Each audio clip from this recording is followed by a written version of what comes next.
The rain had just begun to fall when Anna Johnson stepped out of the bus, clutching the handle of her worn leather bag. The vast iron gates of the Walker estate loomed before her like something out of another world, polished black, crowned with ornate gold patterns that gleamed even beneath the gray sky.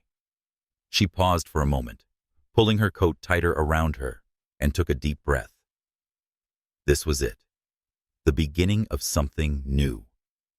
Anna was 28 years old, with eyes that carried both resilience and a quiet sadness from years of hardship. She had grown up in the narrow, crowded streets of the city, raised by a single mother who worked double shifts just to keep food on the table. Life had never been gentle with her, but it had taught her strength, patience, and a sharp intelligence. It had taught her to notice what others ignored, to listen when others dismissed. Those qualities had helped her survive, and now, perhaps they would help her thrive. The gates opened slowly after the guard confirmed her name. She walked up the long cobblestone path toward the mansion, the sound of her footsteps echoing in the heavy silence of the estate grounds. When the mansion finally came into view, she couldn't help but pause. It was grander than anything she had ever seen, an elegant, sprawling estate of pale stone and glass, surrounded by carefully trimmed hedges and fountains that seemed frozen in time. It was beautiful, yes, but it was also intimidating, like a palace hiding secrets behind its perfect facade. As the heavy doors opened, Anna was greeted by Mrs. Clara, the head housekeeper, a woman in her 60s with sharp eyes and a voice that carried quiet authority. "You must be Miss Johnson." "Mrs." Clara said, eyeing her with a mixture of curiosity and something Anna couldn't quite place. "Follow me. There are rules you'll need to learn quickly if you're to last here." "I understand," Anna replied softly, adjusting her bag on her shoulder. The inside of the mansion was as breathtaking as the outside, crystal chandeliers, marble floors that reflected the light like water, tall windows draped with velvet curtains. Yet beneath all the splendor, there was an unshakable tension in the air, like a faint note of dissonance in a symphony. Anna noticed it immediately. The staff moved quickly, silently, eyes lowered. The butler gave her only a curt nod before disappearing down the hall. The gardener passing through the foyer avoided her gaze entirely. Even the young maid dusting near the staircase flinched when Mrs. Clara raised her voice ever so slightly. It was as if everyone lived in quiet fear of something or someone. Anna was given a small but comfortable room at the far end of the servants' quarters. She unpacked her modest belongings, setting a framed photo of her late mother on the nightstand. That photo was her anchor, her reminder of why she worked so hard, why she had taken this job, despite the warnings she had heard about the Walker's household. When she reported for duty, Mrs. Clara explained her responsibilities, cleaning certain sections of the mansion, organizing linens, assisting in the kitchen when needed. Simple enough. Anna had worked in wealthy households before, but never one of this magnitude. It was later, during her first afternoon in the grand dining hall, that she heard the name spoken with reverence and caution alike: Arthur Walker. "The master will be home late tonight," Daniel the chauffeur murmured to Mrs. Clara as he passed through. His voice was low, as though the walls themselves were listening. Anna looked up, curious. Arthur Walker. She had heard of him, of course. Who in the city hadn't a billionaire businessman known for his sharp mind and ruthless deals? The tabloids painted him as both a visionary and a man of mystery. Yet the staff here spoke of him in hushed tones, as though even uttering his name too loudly might summon trouble. When evening came, Anna finally caught her first glimpse of him. She was polishing silverware in the hallway when the front doors opened. He stepped in, tall and broad-shouldered, his presence filling the room instantly. His dark suit was perfectly tailored, his tie immaculate, his hair slightly tousled, as though the wind itself respected him enough to touch him. But it wasn't his wealth or appearance that struck Anna most. It was the heaviness in his eyes. Arthur Walker looked like a man who carried the world on his shoulders. Behind him walked Victoria, his wife, a vision of beauty in a crimson dress. She leaned into him with the grace of someone born to be admired, her laughter echoing through the hall like the chime of crystal glasses. She glanced briefly at Anna, her smile thin, almost mocking, before turning her attention back to her husband. "Darling, you're late again," Victoria purred, brushing her hand against his arm. Arthur gave her a faint, distracted smile. Business ran over. His voice was deep, steady, but devoid of warmth. Their interaction was polite, rehearsed like actors repeating lines in a play. From the corner, Anna observed quietly. She had no intention of intruding, but something about the couple unsettled her. There was no real intimacy, no spark of affection, only appearances. Over the next several days, Anna settled into her role. She learned the rhythms of the mansion, the quirks of the staff, the endless routines designed to keep the Walker estate pristine. Yet the unease never faded. She noticed how the staff stiffened whenever Victoria entered a room. Maria the cook once nearly dropped a tray when Victoria criticized her for too much salt in the soup. Daniel, usually calm and composed, went pale when Victoria demanded he drive her somewhere private late at night. It became clear the fear in the house did not come from Arthur. It came from Victoria. Anna kept her thoughts to herself, but she observed. She saw the way Victoria's smile never reached her eyes. She saw the way she lingered too long on her phone, whispering into it in secluded corners. She saw the way she dismissed her husband's presence, treating him like a trophy rather than a partner. And she saw the way Arthur, stoic, controlled, pretended not to notice. One evening, as Anna cleared away glasses from the sitting room, she overheard a hushed conversation between Mrs. Clara and Daniel in the kitchen. "He deserves to know," Daniel whispered, "and lose your job. Or worse," Mrs. Clara snapped softly. "We keep our mouths shut. That's how we survive." Anna paused, her heart quickening. She didn't know what they were referring to, but the weight in their voices told her it was serious. When she stepped into the kitchen, both fell silent, their eyes darting toward her. "Need something, Miss Johnson?" Mrs. Clara asked sharply. Anna forced a polite smile. "Just bringing these glasses." The air was thick with unspoken words. That night in her small room, Anna lay awake staring at the ceiling. She had taken this job for stability, for a chance to build a better life. But something about this household tugged at her conscience. She had seen injustice before in many forms. She had seen people suffer in silence because they were powerless, because speaking out meant losing everything. And she had promised herself, after watching her mother endure years of betrayal and silence, that she would never turn away from the truth, no matter how frightening. The Walker mansion was beautiful, yes, but beneath its polished floors and gilded ceilings, Anna could sense a darkness waiting to be revealed. And though she didn't know it yet, she would be the one to uncover it.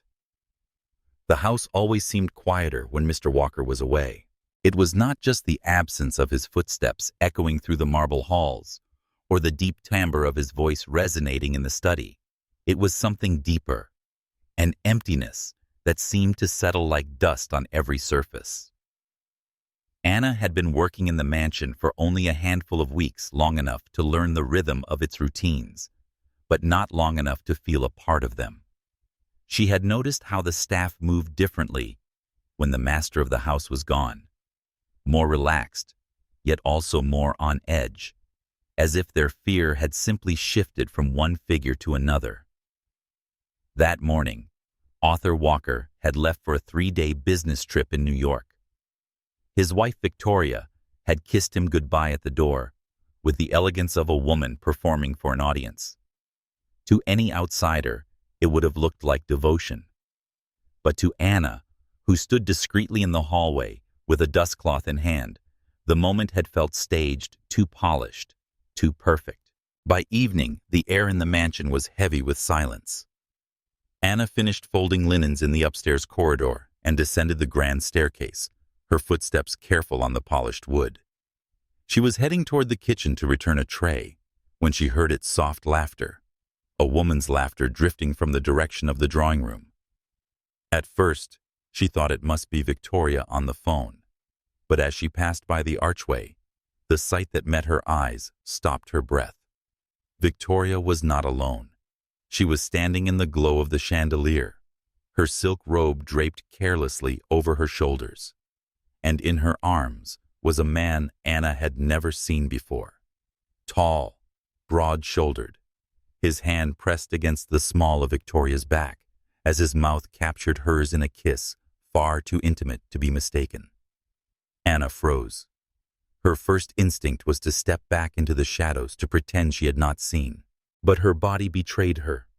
Her hand trembled, and the tray she carried slipped slightly, making a faint clink. Victoria broke away from the kiss at once. Her head snapped toward the doorway, eyes narrowing dangerously. The stranger straightened his jaw tense, as though he were prepared to defend himself if needed.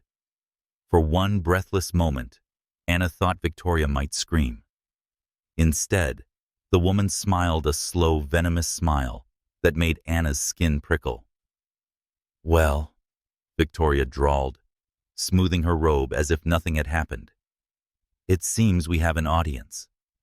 The man said nothing, his gaze sliding away, as though this confrontation was not his battle to fight. Anna's pulse pounded in her ears. She should apologize. She should flee. Yet her feet rooted to the ground, her lips refusing to form words. Victoria stepped closer, her heels clicking softly on the floor. "Anna, isn't it? You've been doing well, I hear. Quick learner, polite. But you must understand something, dear." Her tone hardened. "What you just saw, you did not see. Do you understand me?" Anna swallowed her throat dry. "Mrs. Walker, do you understand?" The words struck like a whip. Anna nodded, though every instinct in her screamed against it. "Good girl," Victoria said sweetly, before turning back to her companion with a look that dismissed Anna as if she were nothing more than a shadow. Anna hurried away, her heart racing, the image of that kiss seared into her mind. Later that night, she found Mrs. Clara in the servants' quarters, polishing silver with unusual intensity. The older woman's hands were steady, but her jaw was set tight. "You saw it, didn't you?" Mrs. Clara asked, without looking up. Anna hesitated. "You knew." A humorless laugh escaped the housekeeper. "We all know." Daniel, who had been leaning in the doorway, crossed his arms. "She parades it in front of us sometimes. When the master's away, the rules don't apply to her. But if we speak—" He shook his head. "She'll have us thrown out before the week is over. And good luck finding work in this city again with her name against yours." Maria the cook chimed in from the corner where she was kneading dough. "I've got 2 children at home. I can't afford to lose this job. None of us can." Anna stared at them, disbelief rising in her chest. "So, you all just stay silent. Pretend nothing is happening." Mrs. Clara finally met her gaze, her eyes weary but resolute. "It's not our place. The master. He doesn't want to see. And if he does not want to see, then why should we be the ones to tear down his world?" The words sat heavy in the room, but Anna could not accept them. She thought of Arthur Walker, the way he carried himself with stoic dignity, the way his eyes seemed hollow, as though he already bore enough weight without betrayal. He might have been distant, even cold, but he did not deserve this. No one did. For the first time since arriving at the mansion, Anna felt anger ignite within her. Not the sharp, fleeting anger of insult, but a slow, steady burn, the kind that demanded justice. As the others turned back to their work, heads bowed in submission, Anna remained standing, her fists clenched at her sides. She did not know what she would do yet, but one thing was clear: she would not allow this deceit to remain buried forever. Secrets had a way of rotting everything they touched, and this house, for all its beauty, was already beginning to decay. Anna had never felt her heart pound so violently in her chest. For hours after witnessing Victoria's betrayal, the image had replayed in her mind. Her employer's wife wrapped in the arms of another man, lips pressed in a kiss that mocked the vows she had spoken to her husband. She had told herself to stay silent like the others, to bury it, to protect her job, her fragile sense of stability. But every time she tried, something inside her revolted. She thought of Arthur Walker, of the solemn way he carried himself, of the heaviness in his eyes. He already bore loneliness without even knowing its cause. And if no one else would tell him the truth, then she would. That evening, when the mansion fell quiet, and Victoria retired to her suite upstairs, Anna slipped into the servants' quarters. Her hands trembled as she picked up the telephone, an elegant device, polished black with gold trim, as cold and intimidating as the house itself. She dialed the private number Mrs. Clara had once mentioned in passing. Each ring felt like a hammer against her ribs. Finally, a deep voice answered. "Walker." Anna swallowed. "Mr. Walker." "It's her," voice faltered. "It's Anna, the new maid." There was a pause on the other end. "Why are you calling me at this hour?" His tone was cool, clipped, the tone of a man accustomed to efficiency, not interruptions. She closed her eyes, summoning courage. "Sir, there's something you need to know. Something about Mrs. Walker." The silence stretched. Then he exhaled sharply, the sound of a man already impatient. "Go on." Anna's words tumbled out in a rush, her voice low but steady. She told him what she had seen: the stranger in the drawing room, the kiss, Victoria's warning to stay silent. She told him of the staff's fear, of the way the house lived under a shadow no one dared name. When she finished, the only sound was his measured breathing. "Mr. Walker," she whispered, "I wouldn't dare say this if it weren't true. You deserve to know." At last he spoke. His voice was calm, too calm. "You're new here, Miss Johnson. You may not understand the dynamics of this household. My wife, she entertains friends, acquaintances. You may have misunderstood." Her stomach twisted. "I know what I saw." "I don't doubt your sincerity," he said, but his words carried the practiced weight of dismissal. "But Victoria is my wife. She has stood by me for years. If she were ever accused of something like this, it would not be the first time idle gossip poisoned loyal staff. Do you understand the danger of what you're suggesting?" Anna's throat tightened. "I'm not gossiping. I'm telling you the truth." "Enough." He cut in, his tone steel now. "I appreciate your concern, but I will not have you slandering my wife.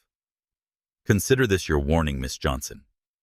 Do not bring this up again." The line went dead. Anna lowered the receiver slowly, her hand trembling. She had known he might not believe her, but the sting of rejection was sharper than she expected. It was not just disbelief. It was as though he had chosen blindness over truth. The next morning, the mansion hummed with an odd tension. Anna moved through her chores in silence, but her mind reeled with doubt. Had she been foolish? Reckless? She was polishing the silver in the dining hall when the soft click of heels announced Victoria's entrance. The woman glided in like a queen surveying her kingdom, her silk gown sweeping the floor. "Anna," she said sweetly, though her eyes glittered like shards of glass. "I hear you made a little Phone call last night. Anna's blood ran cold. Victoria's smile widened. Oh, don't look so shocked. Arthur told me everything. He was so disturbed, poor man, when you accused me of such vile things. He could hardly believe one of his staff would dare to invent such stories. I didn't invent, Anna began, but Victoria cut her off with a laugh, melodic and cruel. Oh, darling, it's adorable, really. Did you think he would believe you? A maid. He's barely known a month over his wife of 7 years. She stepped closer, her perfume suffocating. You must be clever. I'll give you that. Perhaps you thought if you painted me as unfaithful, he'd cast me aside and notice you instead. Anna's cheeks flushed with indignation. That's not true. Victoria tilted her head, feigning sorrow. Then, what is true? That you saw shadows and convinced yourself of scandal, that you mistook a kiss on the cheek for something more. He told me you seemed eager to impress. Perhaps this was your way of showing loyalty, but I fear you've overplayed your hand. She lowered her voice, her tone laced with venom. Let me be clear, if you breathe a word of this again, not only will you lose your job, but I will make sure no one in this city hires you. Do you understand? Anna's hands clenched at her sides. Every instinct screamed at her to fight back, to call out the lie. But the memory of Arthur's dismissive voice echoed in her mind. He hadn't believed her, and Victoria knew it. Yes, ma'am. Anna forced out the words, bitter on her tongue. Victoria smiled, satisfied. Good girl. Now run along. The floors won't polish themselves. As she swept out of the room, the faint laughter of her triumph lingered behind her like a curse. Anna stood motionless, her chest tight with fury. For the first time, she truly understood the danger of truth in this house. The mansion had fallen into its usual midnight hush, the kind of silence that carried weight, as though every marble column and crystal chandelier were holding its breath. Anna moved quietly through the west corridor, her lamp casting a soft golden glow against the polished floors. She had finished her duties hours ago, yet restlessness had driven her from her small room. Something about tonight felt different. As she passed the grand staircase, she heard the faint sound of a key turning in the lock, though Mr. Walker was still away on his trip. Anna stopped, her breath catching. The front door opened, and in slipped Victoria, draped in a shimmering coat that barely concealed the scandalous dress beneath. She was not alone. A tall man followed her inside. He carried himself with the ease of someone too familiar with the forbidden, his hand brushing against Victoria's waist, as though claiming what was not his. Their soft laughter drifted upward into the cavernous foyer, slicing through the silence. Anna's first instinct was shock, but her second was resolve. She pressed herself against the shadows of the hallway, her heart hammering. This time, she could not afford to simply bear witness. Not after the humiliation of being dismissed, not after hearing Victoria twist lies into weapons. If the truth was ever to be seen, she needed proof. Her hands trembled as she reached into her apron pocket for the small phone she had saved up for years to buy. Carefully, silently, she held it up and began recording.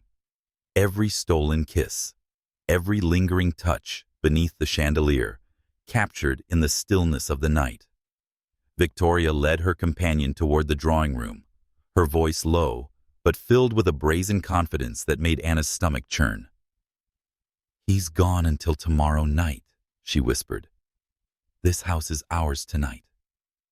Anna ended the recording, her chest tight, and slipped back into the servants' corridor before they could see her.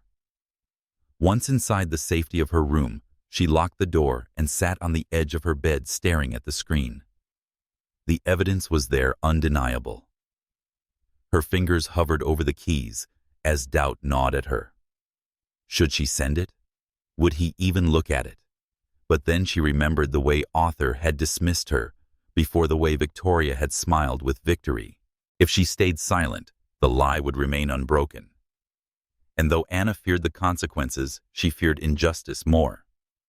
She typed a short message attaching the video. "Mr. Walker, I know you didn't believe me before. Please, for your own sake, check the cameras tonight. The truth is there."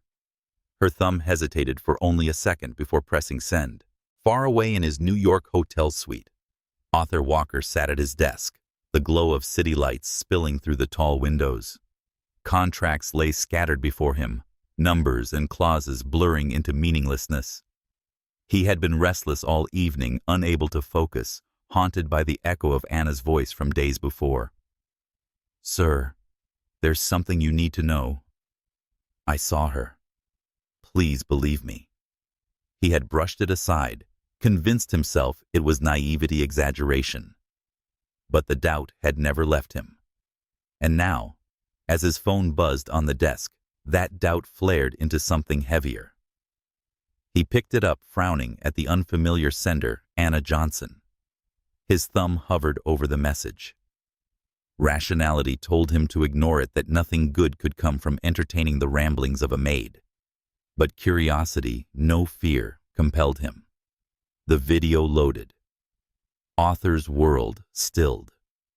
There, beneath the crystal chandelier of his own home, was Victoria, his wife, the woman he had vowed to protect, to cherish. Her lips pressed against another man's, her hands tangled in his hair, her body leaning into his as though she had never known her husband's touch. For a moment, Arthur could not breathe. His chest felt crushed, as though the walls of the hotel room had collapsed inward. No. His mind fought it, clawed against it. It could be doctored, a trick, a misunderstanding. But Anna's final words burned on the screen. "Check the cameras." With trembling hands, he reached for his laptop connected to the mansion's security system. His eyes scanned the footage, each click of the mouse tightening the noose around his chest. And then there it was. The timestamp aligned perfectly. The angle different, but the scene the same. Victoria, his wife, entangled in the arms of another man, in the very home he had built for her. His hands curled into fists, knuckles white.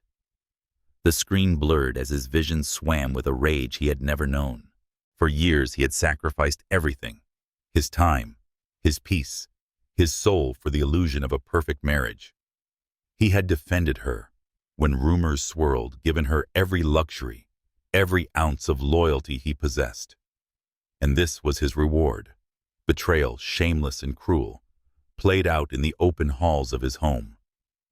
The sound that tore from his throat was raw guttural, half anguish, half fury. Without hesitation, he slammed the laptop shut, grabbed his coat, and stormed out of the suite.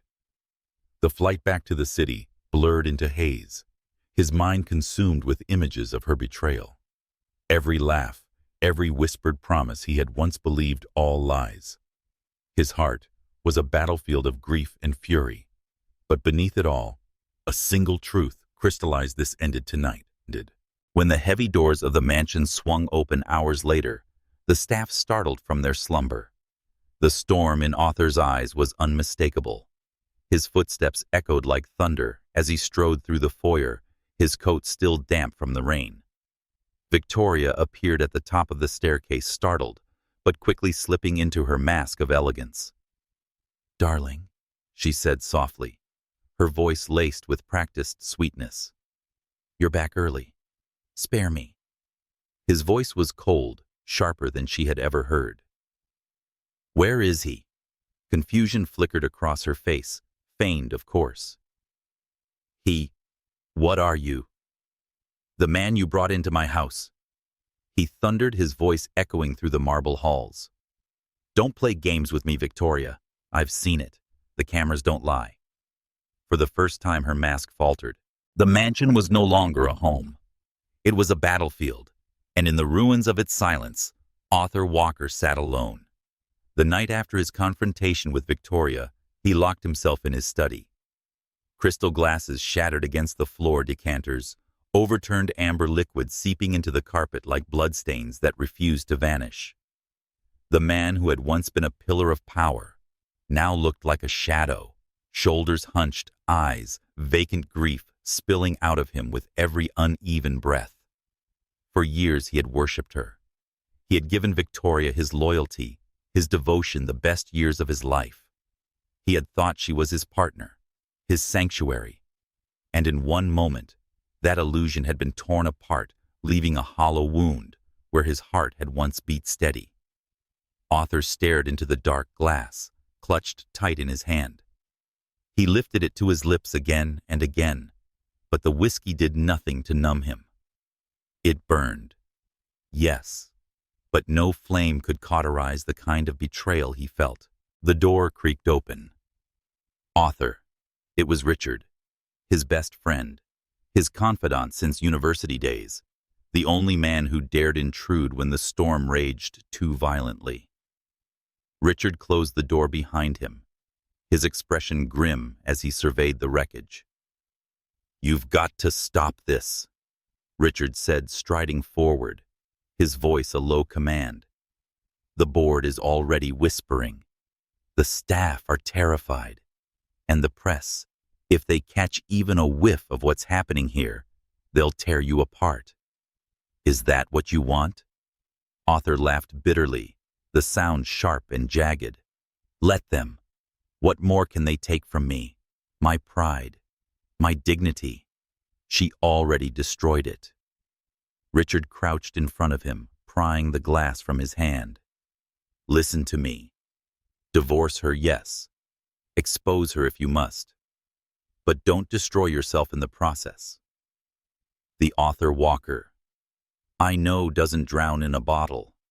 The Arthur Walker you knew. Arthur, muttered, eyes unfocused, was a fool. He believed in love. He believed in her. And what did that earn him? Nothing but humiliation. Richard's gaze softened, but his tone remained firm. "Not every woman is Victoria." Arthur's jaw clenched, his bitterness spilling out like venom. "Don't speak to me of women. They smile, they lie, they take what they want until there's nothing left of you. I was blind, Richard, and now I see clearly love is a trap, and I'll never fall into it again." Richard's silence spoke louder than any argument. He knew grief when he saw it, and he knew that reasoning with it was like trying to quiet a storm with whispers. "I'll give you time," Richard finally said, standing. "But don't let this destroy you. You're stronger than that." He placed a hand on Arthur's shoulder, a brief anchor in the chaos before leaving him alone once more. The door clicked shut. Arthur's grip tightened around the empty glass, his chest heaving. Stronger. Perhaps once. But tonight he was nothing but broken pieces. Anna found the aftermath the next morning. The study was a wasteland. Books knocked from shelves. Papers scattered the air thick with the bitter scent of whiskey. She paused at the threshold, her heart aching at the sight. She had heard the shouting last night, the crash of glass, the heavy silence that followed. And though no one dared speak of it, everyone in the house knew the master was unraveling. Quietly, she stepped inside. She did not speak, did not sigh, did not let her dismay show. Instead, she knelt, gathering the scattered papers, stacking them neatly. She picked up the fallen decanter, wiping the sticky liquid from the desk.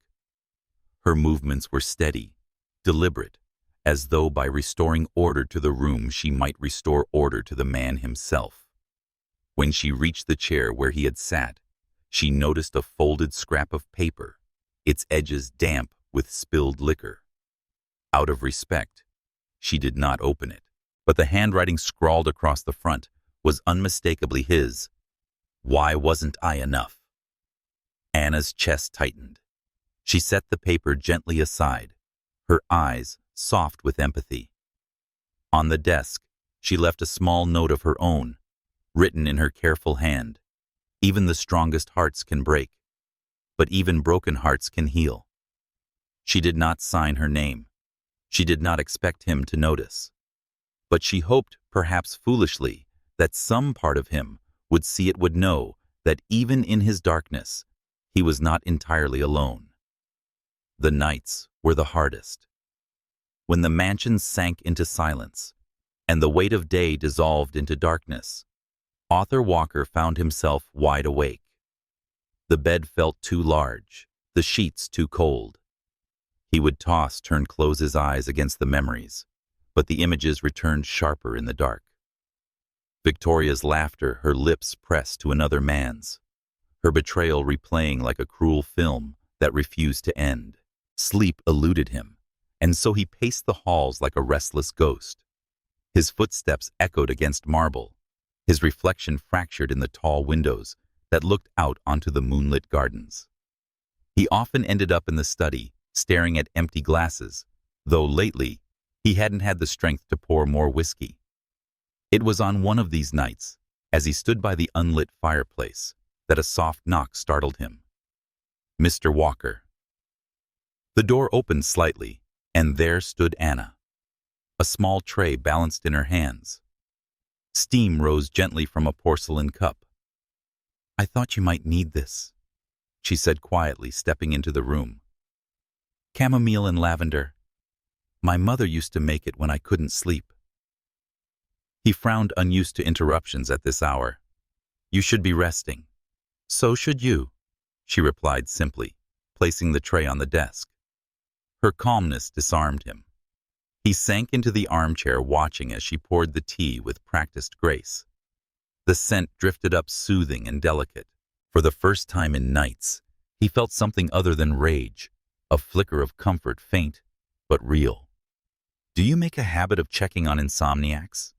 he asked dryly, lifting the cup. "Only the ones who look like they've forgotten what peace feels like," she said. He studied her across the rim of the cup. She was not like anyone he had known, certainly not like Victoria, whose elegance had always been sharpened into a weapon. Anna's presence was quiet, unassuming, yet it filled the room in a way that felt safe. The following night she returned, and the night after that. Sometimes she brought tea, sometimes just herself. At first their conversations were brief, broken by long silences. She did not press him to talk, did not force words into wounds not ready to close. Instead, she offered fragments of her own story, like stones placed gently into his hands. "I grew up in a one-bedroom apartment," she told him one night, her voice low. "My mother worked 2 jobs, sometimes 3. She never complained, but I could see it in her hands, always cracked from cleaning, always tired.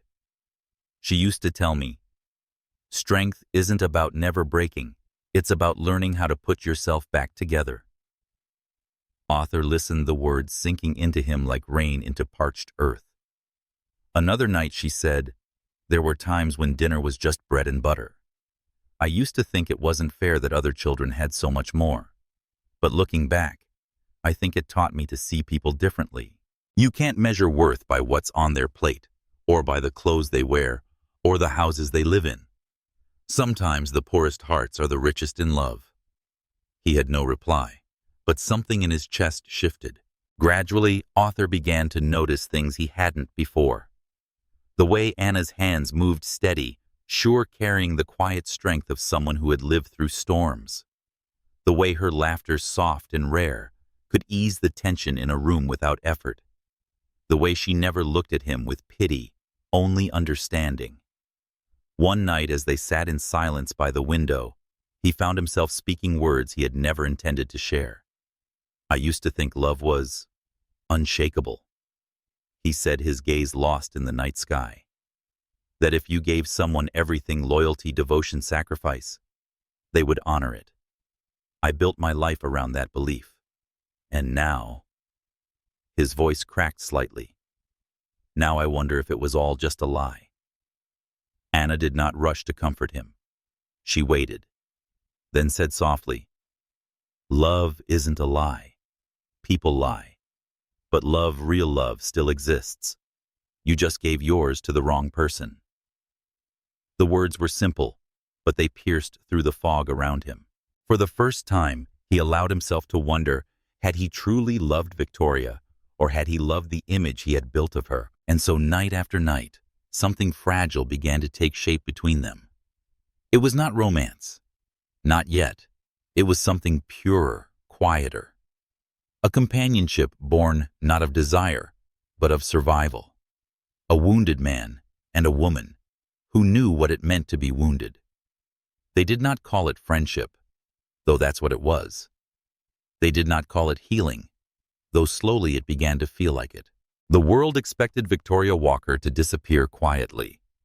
After all, when a woman like her lost her crown, society usually demanded she step back into the shadows with dignity. But Victoria had never been one to fade. She refused to lose. For days after Arthur filed for divorce, she crafted her image carefully. She appeared in front of cameras with tear-streaked cheeks, her voice trembling as she told reporters she had made mistakes, but was willing to do anything to rebuild her marriage. Her crocodile tears played well in the tabloids, the wronged wife who still loved her husband. Behind closed doors, however, her sorrow was venom.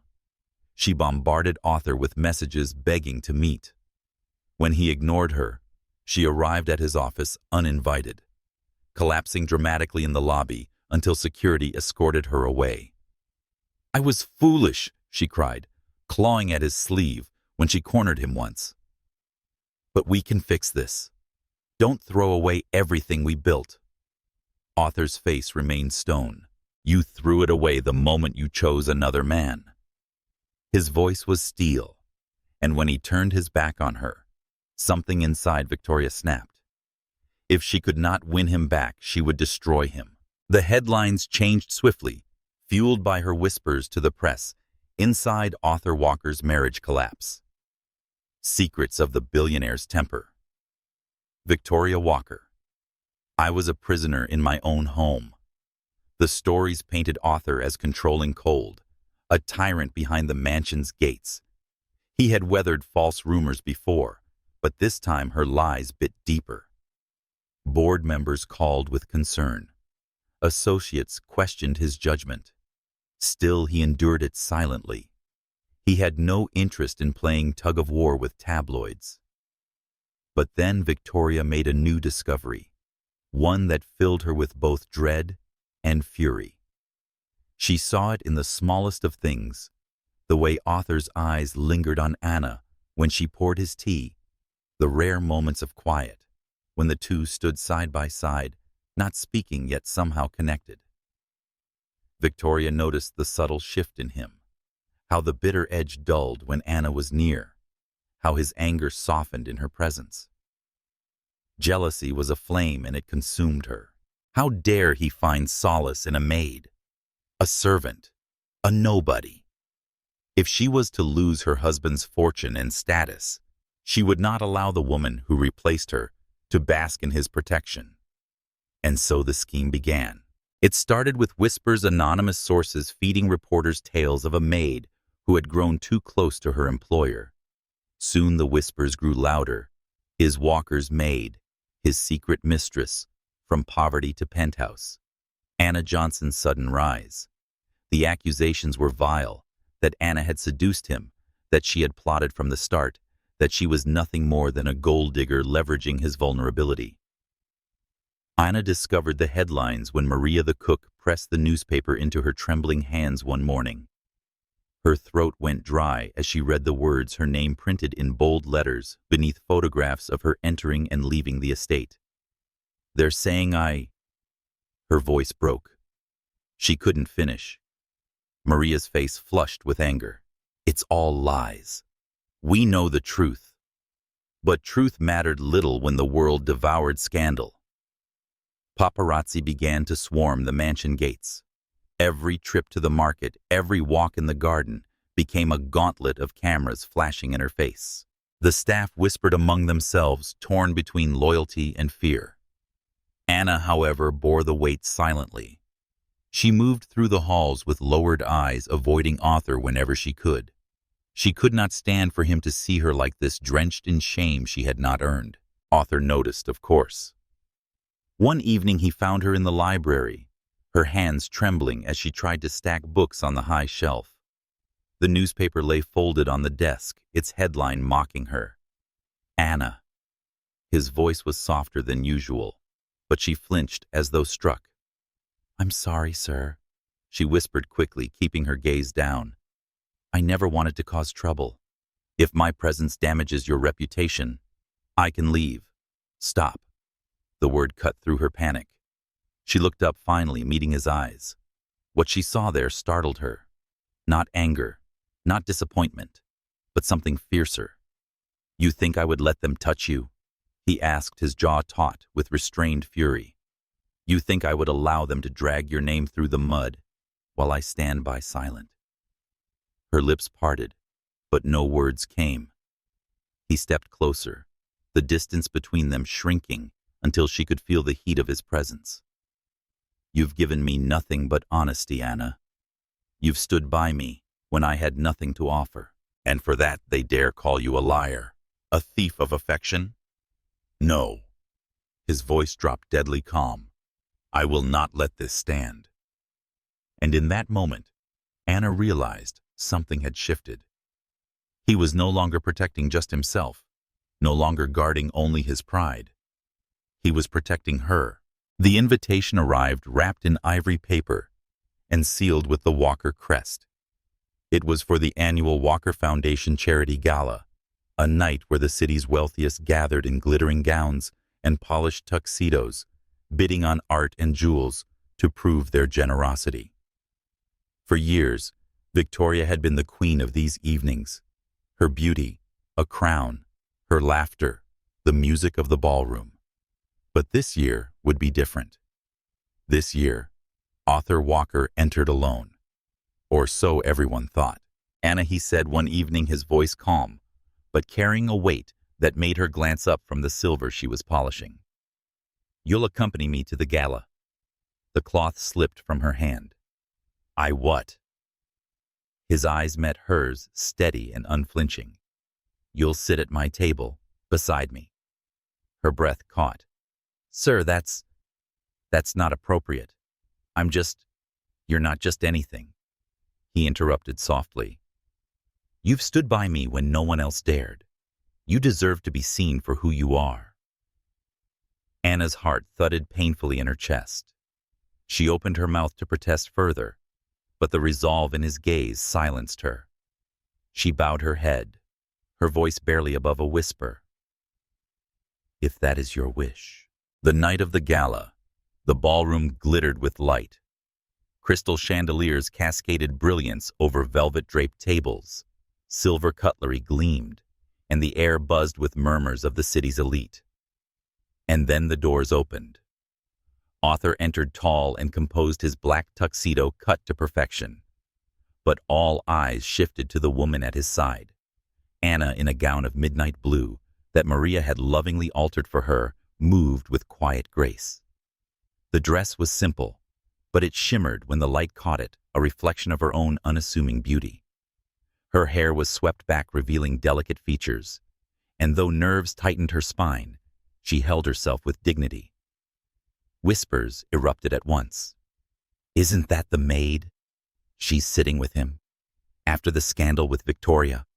My God." Anna felt every gaze like a dagger. Her fingers clenched around the small clutch in her hand, but Arthur's arm at her back was steady, guiding her forward. When they reached the head table, he pulled out her chair himself, ignoring the raised brows of men who had known him for decades. "Sit," he murmured, his voice low but firm. And so she did. As the evening unfolded, Anna struggled to quiet her racing thoughts. She listened to speeches clapped when others clapped, smiled politely when spoken to. But inside, she warred with unease. What did they see when they looked at her? A woman out of place. A servant grasping above her station. At one point during the bidding for a diamond necklace, she leaned toward him and whispered, "People are staring. They're judging. Let them," he said, simply sipping his wine. "Their judgment means nothing to me." His words should have steadied her. Instead, they unsettled her further, because in them she heard not only defiance, but something more. Something protective, something personal. Between courses, A young socialite with ruby lips leaned across the table. "Mr. Walker," she purred, "your guest is unexpected. How refreshing." Her smile was sharp, the kind meant to wound while disguised as charm. Anna lowered her gaze, but before she could retreat into silence, Arthur spoke. "She is more than my guest," he said evenly. "She is my most trusted ally. I owe her more than you could imagine." The table fell silent. The socialite blinked, flustered, before forcing a laugh. But the damage was done. The whispers began anew, only this time with a different edge. Anna's cheeks burned. She wanted to disappear, to shrink back into the safety of invisibility. Yet when she risked a glance at him, his expression was unreadable, but his eyes lingered on her with something that made her pulse quicken. Later, when the orchestra swelled with the first notes of a waltz, Arthur stood and extended his hand. "Dance with me." Anna's breath caught. I don't know how to. I'll guide you." The floor cleared as they stepped into the circle of light. His hand rested at her waist, firm but gentle, and she placed her trembling hand in his. The world blurred around them. She followed his lead, awkward at first, but soon the rhythm carried her. He was steady, anchoring her, and for the first time that night, she allowed herself to breathe. "See," he murmured, "you belong here as much as anyone." Her throat tightened. "I don't. I'm not like them. I'm not like you." His grip on her hand tightened, his gaze locking onto hers. And thank God for that. The words sank deep, shattering something inside her carefully built walls. She looked away quickly, terrified of what he might see in her eyes, because what she felt in that moment was not gratitude. It was something warmer, something that scared her, something like longing. The night was quieter than usual, yet heavy with a stillness that clung to every corner of the Walker mansion. Rain tapped gently against the tall windows, as if the sky itself was reluctant to disturb the silence within. In his study, Arthur Walker sat slouched in the armchair, a half-empty glass of bourbon dangling from his fingers. The amber liquid glowed in the firelight, though the flames had long died down to embers. His collar was loosened, his tie forgotten on the floor, his composure stripped away.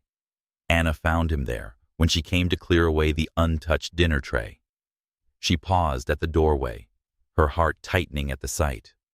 He looked less like the man of power the world revered, and more like a man who had lost too much too quickly. "Mr. Walker," she said softly, almost hesitant. His eyes lifted to hers.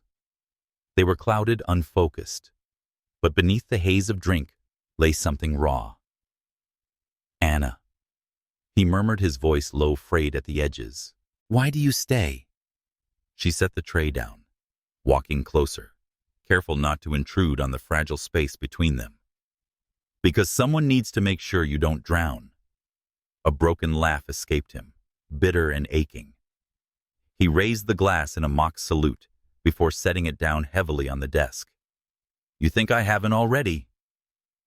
For a moment, silence stretched between them. The ticking of the mantel clock filled the room, marking time they both felt suspended in. Then, with a sudden exhale, he spoke again. "I don't know how to do this anymore," Arthur confessed, leaning forward, elbows on his knees. "I thought love was safe, a foundation. I thought loyalty meant something. And then she—" His voice faltered, his jaw tightening. "Victoria took everything I believed in and turned it into a lie. Now every time I look at someone, every time I feel something, I hear her laughter, see her betrayal. What if it happens again? What if I let myself care, and I'm destroyed all over?" Anna's chest ached at the vulnerability in his words. She had seen his anger, his bitterness. But this was the wound beneath it all. Slowly, she lowered herself into the chair opposite him. "Not everyone is like her." Anna said, her voice steady but gentle. She reached across the desk, her hand hesitating for only a moment before resting atop his. "I will never betray you." The words hung in the air, simple yet heavy with promise. Arthur stared at her hand on his, at the warmth of her touch against his skin. His breath caught, and for the first time in years, his defenses faltered completely. When his eyes rose to meet hers, there was something unspoken there, a question, a plea, a surrender. Slowly, hesitantly, he leaned across the desk. Anna's heart hammered, but she didn't move away. Their lips met in a kiss that was not born of passion alone, but of release of truth, of two broken souls daring to trust again. It was gentle at first, uncertain, then deepened, with the quiet intensity of a man rediscovering what it meant to feel. When they pulled apart, neither spoke. The silence was thick, yet different now, charged with something fragile, something new. Arthur exhaled, his forehead resting lightly against hers. "I don't deserve this," he whispered. Anna shook her head. "You deserve more than you've ever been given." For the first time in a long time, his chest loosened, as though the chains around his heart had cracked. Later that night, after she left him to rest, Anna stood in the hallway, her back against the door, her fingers brushing her lips. The kiss still lingered, electric and terrifying. She knew the world would never understand. A maid and a billionaire, it would be a scandal, an outrage. But in that moment, none of it mattered. What mattered was the truth between them. She had promised never to betray him, and he had finally let himself believe. The garden had always been a place of silence for Arthur Walker. Once it was where shadows lingered, where he had stood alone with the taste of betrayal heavy on his tongue. But tonight, under a canopy of stars, the garden glowed differently. Lanterns hung from the branches, casting a soft golden shimmer over roses in bloom. And in the center of it stood Anna. She wore no jewels, no silks, just a simple ivory dress, the hem brushing the grass, her curls pinned loosely back, a few strands dancing in the breeze. Her beauty was quiet, unassuming, yet Arthur thought she outshone every chandelier he had ever seen. He stepped toward her, his heart thundering in a way business deals and boardrooms had never stirred. In his hand was a small velvet box, heavy not with wealth,